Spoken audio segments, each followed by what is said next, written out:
ഒന്നായി ഓണം. ഇത് ആഘോഷവേളകളിൽ നമുക്കായി സേവനം ചെയ്യുന്നവരുടെ ഓണം.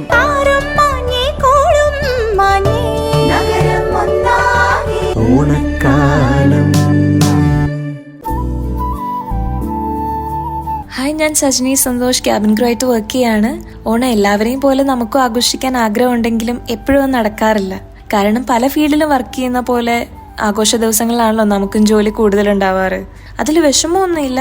നമ്മൾ ഒരുപാട് ആഗ്രഹിച്ച് നേടിയ ജോബാണ്, ഒത്തിരി ഇഷ്ടത്തോടെ ചെയ്യുന്ന ജോബാണ്. അങ്ങനെ ആയതുകൊണ്ട് തന്നെ നമ്മൾ ഹാപ്പി ആയിട്ടുള്ളത് കൊണ്ട് ഓണം നമ്മൾ ഓൺ ബോർഡ് ആഘോഷിക്കാറുണ്ട്. അതിപ്പോൾ ഓണം മാത്രമല്ല, ഏതൊരു ചെറിയ ആഘോഷമാണെങ്കിൽ പോലും നമ്മളെ കൊണ്ട് പറ്റുന്ന പോലെ നമ്മളത് ഓൺ ബോർഡ് സെലിബ്രേറ്റ് ചെയ്യാറുണ്ട്. അതിപ്പോൾ ഒരു കപ്പ് കേക്ക് ആണെങ്കിലും കേക്കിൻ്റെ ഒരു പീസ് ആണെങ്കിലും നമ്മളത് ഈക്വലി ഷെയർ ചെയ്ത് സെലിബ്രേറ്റ് ചെയ്യാറുണ്ട്. പിന്നെ ഓണം ഫാമിലിയുടെ കൂടെ സെലിബ്രേറ്റ് ചെയ്യാന്നുള്ളത് എല്ലാവരുടെയും ഒരു ആഗ്രഹമായിരിക്കും. പക്ഷെ നമ്മുടെ ഈ ജോലിയിൽ അത് എപ്പോഴും നടക്കണമെന്നില്ല. നമ്മൾ ലീവിന് അപ്ലൈ ചെയ്യാറുണ്ട്, പക്ഷെ എല്ലാ ലീവ് റിക്വസ്റ്റും കമ്പനിക്ക് അപ്രൂവ് ചെയ്യാനും പറ്റില്ലല്ലോ. അങ്ങനെ ചെയ്ത ഫ്ലൈറ്റ് ആരാ ഓപ്പറേറ്റ് ചെയ്യുക? അപ്പോൾ ലീവ് ഉള്ളവർ വീട്ടിൽ ആഘോഷിക്കും, ഇല്ലാത്തവർ ഓൺ ബോർഡ് ആഘോഷിക്കും. കേരളത്തിൽ നിന്നുള്ള ഫ്ലൈറ്റ് ആണെങ്കിലും മലയാളികൾ മാത്രമല്ല ക്രൂ ആയിട്ടുണ്ടാവാറ്. ഇന്ത്യയുടെ പല ഭാഗത്തു നിന്നുള്ളവർ വർക്ക് ചെയ്യുന്നുണ്ട്.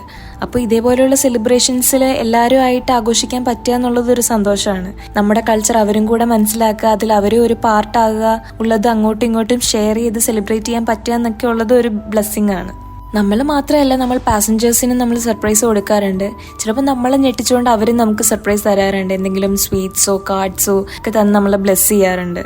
പിന്നെ ഓൺ ബോർഡ് മാത്രമല്ല, നമ്മുടെ ബേസിലും ആഘോഷങ്ങളുണ്ട്. ബേസ് ഓഫീസൊക്കെ നന്നായിട്ട് ഡെക്കറേറ്റ് ചെയ്യാറുണ്ട്. പിന്നെ അവർ കേരള ട്രഡീഷണൽ ഡ്രസ്സിലൊക്കെ വന്ന് നമുക്ക് സ്വീറ്റ്സും ചോക്ലേറ്റ്സും ഒക്കെ തരാറുണ്ട്. അപ്പോൾ ഇത് കാണുമ്പോൾ അറ്റ്ലീസ്റ്റ് നമുക്ക് അതിൻ്റെ ഒരു പാർട്ടാകാൻ പറ്റിയല്ലോ എന്നൊരു സന്തോഷത്തിൽ നമ്മൾ ഫ്ലൈറ്റ് ഓപ്പറേറ്റ് ചെയ്യാൻ പോകും. പിന്നെ നമ്മൾ ഡ്യൂട്ടി കഴിഞ്ഞ് വന്നിട്ട് ആഘോഷിക്കാറുണ്ട്. ഓണം ഒരു ദിവസം കൊണ്ട് തീരുന്നില്ലല്ലോ, അതിങ്ങനെ 10 ദിവസം കിടക്കുമല്ലേ. അപ്പോൾ ഏതെങ്കിലും ഒരു ദിവസം നമ്മൾ ഫാമിലിയുടെ കൂടെ ആഘോഷിക്കും.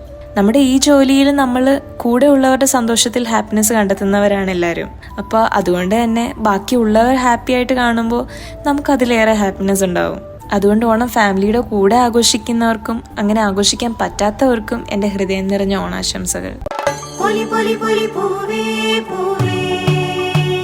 ഒന്നായി ഓണം. ഇത് ആഘോഷവേളകളിൽ നമുക്കായി സേവനം ചെയ്യുന്നവരുടെ ഓണം.